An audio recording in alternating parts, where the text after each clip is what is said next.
Wagstaff founded Holiday Oil in 1964, the best we understand, in February. He'd worked for his dad through his high school years. After high school, her dad went on a mission to Scotland and I guess had a dream to create this Holiday Oil. And her dad had another uncle that he was the president of a refinery called Beeline, which is the predecessor to Husky Oil that was here for a long time, and now the Flying J name is associated with it, but Big it's West, truly yeah. called Big West, and that family owns that refinery now. But there used to be a bunch of Beeline stations, but that was before my time. I don't ever recall seeing an actual Beeline station. I remember as a kid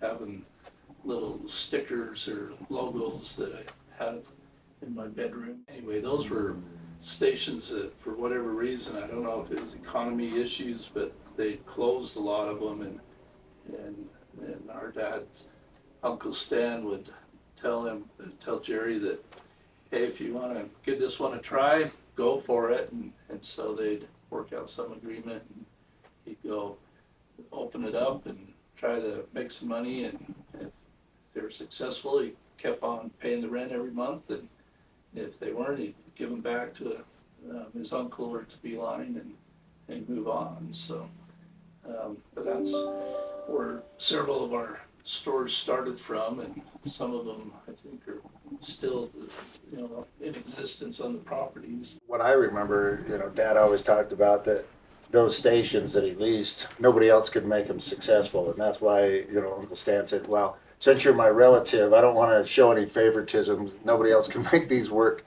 Why don't you go ahead and give it a try, kind of a thing. And so I think Grandpa, to his, kind of a testament to him, how amazing he was, that he was able to make a lot of those stations successful where other people couldn't do that. Painting, plumbing, electrical, I mean, he really had to do all those kind of things to try to make the stations work because he didn't have any money to pay people to do it. And the other thing that sticks out in my mind when he tells those stories, a lot of times we talk about entrepreneurs that kind of, slide all the chips in, right, when they're in this poker game. And I remember him telling me about, I think there were some issues between his dad hauling the gas to his stations and relating with Beeline, buying the fuel from Beeline. He couldn't buy it direct. He bought it through his dad, our grandpa. He wasn't the jobber, so he didn't have trucks and couldn't deliver it. And so at some point he'd lost a bunch of money one year, right at the end of the year. And the way he tells the story, right, he went to his uncle and just said, here's the keys. I can't make this work. You won't let me buy it direct, and I'm done. And he said he didn't even have to walk out of the office or wherever they were before his uncle basically came back to, all right, what do you need? What do we need to do to make this work? And that's when they were able to rearrange their agreement between, I think, his dad and his uncle and make all those things work. So at that point, he was able to make his business more successful. And he had a gas truck, right? And usually it sounds like he'd hired other guys to drive the truck, but he said, it's my truck, I can do this. And he said that he went out to the refinery and loaded it up, and he's coming down Beck Street, I guess, and all of a sudden the light turns red, and he says, I pressed on the brake, and nothing was happening, and there was some kind of Jake brake or emergency brake, and he said he went halfway out in the intersection before he could stop the thing, and he said, yeah, I never want to drive that truck again. So that was his one delivery experience, I guess, driving a gas truck. So I think that's a good example, just that for whatever DNA he had, he's just not afraid of anything. He was just willing to go try whatever. If it was to drive a gas truck or go open up a gas station and see what he could do with it, he just jump in and do it. So. Yeah, as I think about Dad, I mean, to me, it's just amazing what he was able to do as an entrepreneur. And a lot of times for me, I think about an entrepreneur as, trying to just make money, right? Being creative and just making things happen, making things work. But I really think as I look back and I see our dad's experience, a lot of what he did in business almost felt like a necessity, that he had to help his own family run these gas stations to make it all work. I think there were some challenges at home with his dad, and I think a lot of weight fell on him to kind of almost provide for the family. And I think because of that, that really ingrained in him this, I don't know, this need to take care of people. And so he always took care of, from my perspective, he had 6 kids, wife, 2 sisters, brother, and in some shape or form, as I've talked to each one of those, his siblings, I think that dad helped them in different ways, shapes and forms, not only financially, but I think kind of emotionally and so forth to get through hard times. And he really just had this ability to take care of people. He was very conservative for what he had, the resources he had. He didn't live, beyond his means, very conservative. So when people needed help, he was able to do that. He probably wasn't really a free, handing out money type of a person, but when you were in need, and if he truly believed you needed it, he was there to help you and make that happen. So he was amazing from that perspective. He wasn't donating just because you asked. Work for it. That was his attitude on everything that way. So. He was willing to help if you were willing to help yourself. That's kind of the attitude. What my dad always told me is, I'm in the real estate business. Right? I run gas stations, but I really want to hold on to that real estate. And then at some point, right, that real estate continues to appreciate. And even if it's something else on that real estate and it's not a gas station, I'll still be able to, collect revenue from that. And so he always talked about real estate and had a real passion for the real estate side of it, where a lot of people in this industry, they'll just lease, the property, and they make money. There's a lot of ways to make money. There's no one way, but he was always in it for the long term. That's why he wanted to own his own trucks, own his own real estate, really control his own destiny in so many different facets of the business. And there were so many good things that way. And he was so good with people. That was the other thing, that he had this way and a gift about him.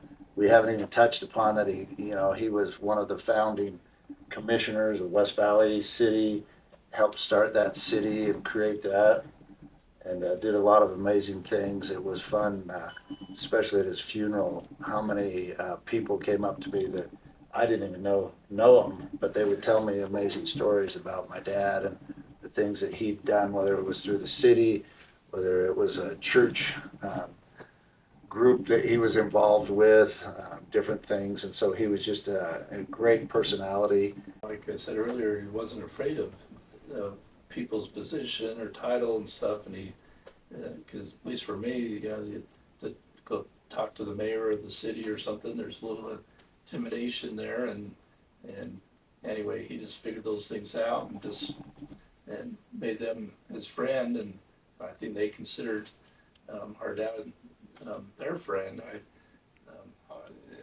It's been amazing, all the relationships or people you meet, and they'll refer to, oh, Jerry, he was one of my good friends, and so he just had a gift that way to people just love being around him. So he had the gas stations, and he had the tire stores, and one of my memories is, I don't know how old I was, but I remember Scott delivering stuff to the stores, the oil and different things. So he really was almost had his own distribution business, and so he was willing to change. Car washes were another things that came in. So he wasn't in the convenience store business, but 7-Eleven, who was in the convenience store business, they started selling gas, and he's like, well, if they're going to sell gas, I guess I better get in the convenience store business. So he was willing to adapt and change all the time. So he was constantly improving. So we've kind of changed that, or used what his philosophy was, and we put it into a sign that we use, and we teach this all the time, is this continuous improvement process. You're always trying to adapt. You're always trying to get better. Try something, learn from it, and then do it better the next time. He taught us those things, and so that's where I think we've been able to adapt into a few things.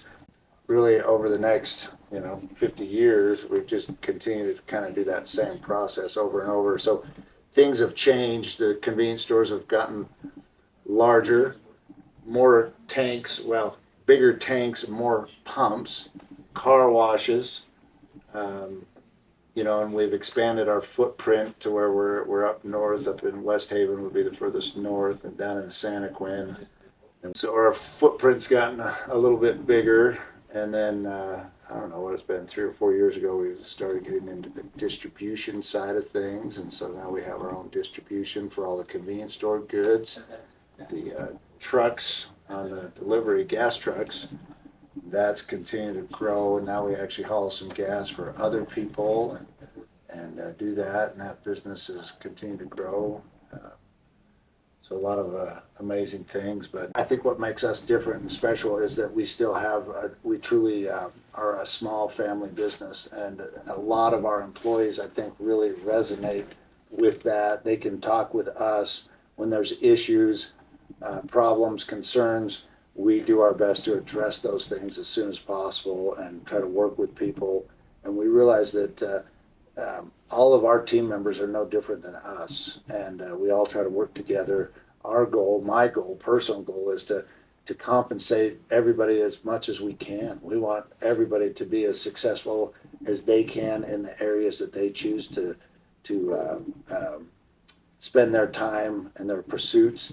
And if that means they go somewhere else and do something different with their lives, we say, great, more power to you. And we hope you're successful in what you're doing. Those that want to be a part of our company, we constantly are trying to improve those that are on our teams as far as providing training, education, those type of things to make each individual the best they can be. And I think that's what really makes us different. The words we use all the time are safe, clean, bright, inviting. And as we continue to do that, that's why people come to our stores.